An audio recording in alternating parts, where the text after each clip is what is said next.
మరోవైపు ఇరాన్పై America, Israel చేపట్టిన సంయుక్త దాడులను ట్రంప్ ధృవీకరించారు. తాము ఎన్ని హెచ్చరికలు చేసినా ఇరాన్ తన అణు కేంద్రాలను పునర్నిర్మించడానికి ప్రయత్నిస్తోందన్నారు. ఇప్పటికైనా తమ మాట వినకపోతే నాశనం చేస్తామని ఇరాన్ను హెచ్చరించారు ట్రంప్. ప్రపంచంలోని ఉగ్రవాదానికి ఇరాన్ అతిపెద్ద మద్దతుదారని ఆయన ఆరోపించారు. ఇకనైనా అణ్వాయుధాల కోసం చేసే దుర్మార్గపు ప్రయత్నాలు మానుకోవాలని సూచించారు ట్రంప్. ఇక ఇదే అంశానికి సంబంధించి చర్చలో పాల్గొనడానికి అనలిస్ట్ మురళీ మనోహర్ గారు సిద్ధంగా ఉన్నారు. నమస్తే సార్. నమస్తే అమ్మా. సార్, పశ్చిమాసియాలో ఉద్రిక్తతలు కొనసాగుతున్నాయి. ఆపరేషన్ రైజింగ్ లయన్ 2.0 పేరుతో ఇటు ఇరాన్ అండ్ ఇజ్రాయెల్ మధ్య భీకర యుద్ధం అయితే జరుగుతోంది. అసలు ఈ యుద్ధానికి గల కారణాలేంటి? ఇది ఆధిపత్య పోరు అనుకోవచ్చా? తప్పకుండా ఆధిపత్య పోరే.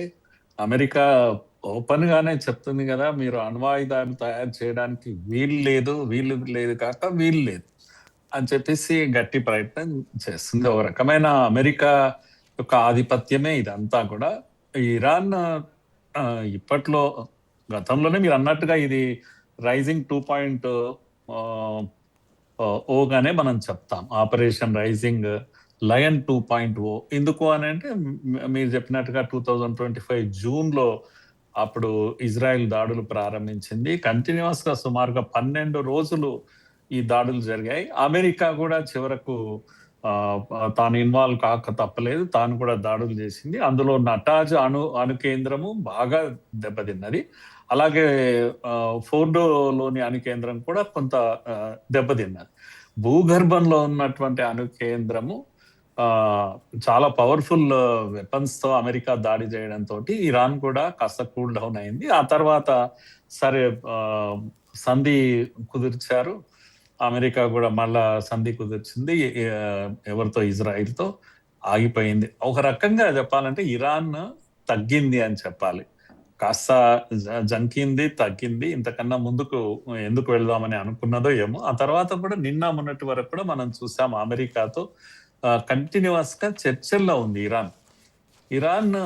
మనం అనుకున్నంత బలంగా కనిపించడం లేదు. అయినా సరే మనం మర్చిపోకూడదు, ఇరాన్ తో మిసైల్స్ ఉన్నాయి, పెద్ద ఎత్తున మిసైల్స్ ఉన్నాయి, డ్రోన్స్ ఉన్నాయి. కనుక తట్టుకోగలదు. ఎందుకంటే గాజాలో ఉన్న టెర్రరిస్ట్ గ్రూప్స్ అన్నిటికి కూడా, హమాస్ కానీ లేదా హూతీలకు కానీ, వీళ్ళందరికీ ప్రాణం పోసేదే ఇరాన్. కనుక ఇది సమస్య ఎవరిది అంటే, యాక్చువల్ గా చెప్పాలంటే సమస్య ఇజ్రాయిల్ది.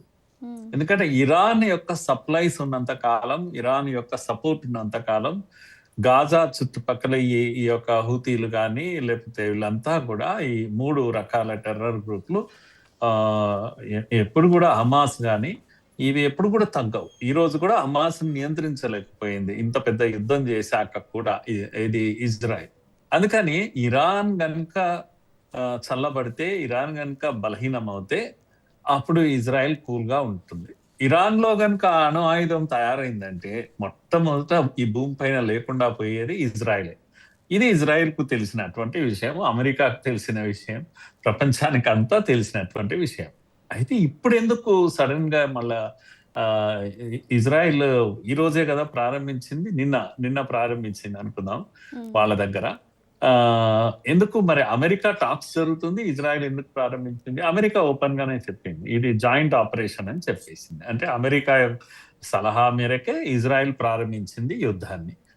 మనకి ఇప్పుడు వచ్చినటువంటి ముప్పు ఏమిటి అంటే, ఇరాన్ లో ప్రభుత్వం స్టేబుల్ గా లేదు, ప్రజలంతా రోడ్లపైకి వచ్చారు. కనుక ఖుమైనీ చాలా ప్రతికూలతను ఎదుర్కొంటున్నాడు. రిజీమ్ చేంజ్ ప్రజలే కోరుతున్నారు. అక్కడ ఆర్థిక పరిస్థితులు బాగలేవు, ధరలు విపరీతంగా పెరిగిపోయినాయి, ఆకలితో చస్తున్నారు ప్రజలు. ఇలాంటి ఈ పరిస్థితుల్లో ప్రజలు తిరగబడ్డారు, రిజీమ్ చేంజ్ కొరకు అడుగుతున్నారు.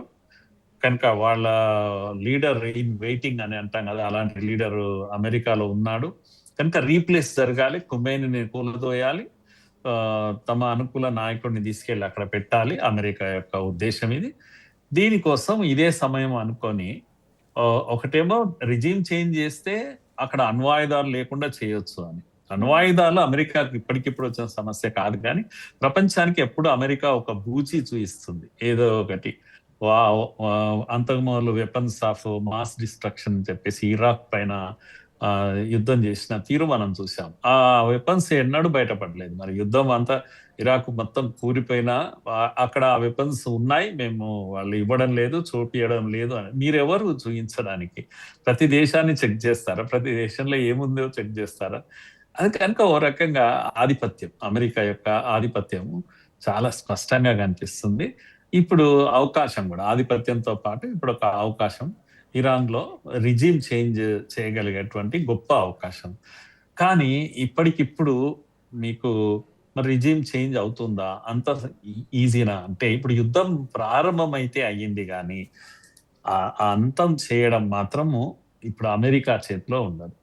సింపుల్‌గా ఇరాన్ ఏమన్నదమ్మా? మీరు యుద్ధమైతే ప్రారంభించారు. యెస్. సరే. ముగింపు మాత్రం ఆ మేమిస్తామంటుంది. ముగింపు ముగింపు ఎలా ఉంటుంది మీరు ఊహించలేరు అని ఒక యెస్. మాట అన్నారు.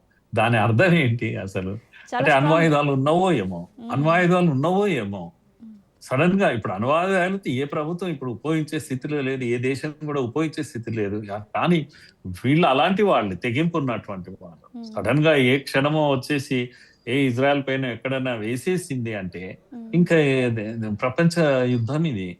కనుక అది ఆ థ్రెట్ లేదని అనుకోవడానికైతే వీల్లేదు. కానీ బలహీనంగా ఉంది కనుక మనము చెప్పలేము. మొన్ననే దాడులు జరిగినాయి కనుక చెప్పలేము. ఉంటే మాత్రం ఇంకా అంతే. అందరికీ ప్రమాదమే. మనకే కాదు మొత్తం మానవాళికే ప్రమాదం. ఇరాన్ ఖొమైనీ అనేవాడు ఎంతకైనా తెగించగలడు. అలాంటి అవకాశం అయితే ఉంది. ఈ యుద్ధము ఇప్పట్లో ఆగేదైతే కాదు. నేను కనీసము ఒక 15-20 డేస్, 1 మంత్ వరకైతే కంటిన్యూ అవుతుంది. ఎవరెవరు ఇన్వాల్వ్ కావాలి దీంట్లో మనం చెప్పలేము. ఇప్పుడు మీరు చూస్తున్నారమ్మా, ఇప్పుడు 1-2 గంటలు కూడా కాలేదు యుద్ధం ప్రారంభమయ్యి. మీరు ఎక్కడెక్కడ దోహా యెస్. పైన, తర్వాత అబుదాబి 8 దేశాల పైన, పైన. అన్ని ఇజ్రాయెల్, దేశాల, బహ్రెయిన్ కువైట్, పైన, కువైట్, ఇన్ని సౌదీ దేశాల అరేబియా. పైన ఎవరేస్తున్నారమ్మా? ఒక్క ఇరానే ఏస్తుంది. హ్మ్. బాంబింగ్ ఒక్క ఇరాన్ ఇన్ని దేశాల పైన బాంబింగ్ చేస్తుంది. కనుక సమస్య అమెరికాది కాదు. సమస్య పశ్చిమాసియా దేశాలు అన్ని, సౌదీ అరేబియా, బహ్రెయిన్, వీళ్ళందరి సమస్య ఇది. ఎందుకంటే ఇక్కడంతా అమెరికా స్థావరాలు ఉన్నాయి, మిలిటరీ స్థావరాలు ఉన్నాయి. అందుకే ఇరాన్‌కు కోపం. మీరు ఇస్లామిక్ కంట్రీస్ అయ్యి మీరు అమెరికాకు స్థావరాలు ఇస్తారా? అమెరికాకు ప్లేస్ ఇస్తారా? కనుక మిమ్మల్ని కొడితే అందం సెట్ అవుతుంది, అమెరికా సెట్ అవుతుంది అని చెప్పేసి ముందు నుంచి అంటున్నాడు. ఖొమైనీ చెప్పాడు, ఊరికే ఏం కాదు. మీరు ప్రాబ్లం అమెరికా కాదు, ప్రాబ్లం మీరే అని చెప్పేసి. అందుకే ఇప్పుడు కొట్టడం ప్రారంభించాడు. వాళ్ళేం రిటాలియేట్ కూడా చేయలేరు పాపం. సౌదీ కానీ వీళ్ళంతా కూడా ఎవరు కూడా రిటాలియేట్. అబుదాబి మీద బాంబింగ్ అయిపోయింది ఇప్పటికే. దోహా మీద పెద్ద పెద్ద నగరాలు అవన్నీ కూడా వెల్ డెవలప్డ్, ఇవన్నీ సౌదీలో ఇక్కడంతా కూడా బాంబింగ్ జరిగితే ఏమవుతారు? తట్టుకోలేరు. ఇరాన్ అంటారా మీరు? అలవాటు వాళ్ళకు ఇవన్నీ కూడా. ఇజ్రాయెల్ అంటారా? వాళ్ళకి అలవాటు. అమెరికాకు కూడా అలవాటు లేదు. బాంబింగ్ జరిగినప్పుడు తట్టుకోలేదు. ఒక WTO మీద బాంబింగ్ జరిగితేనే ఉక్కిరిబిక్కిరి అయిపోయారు.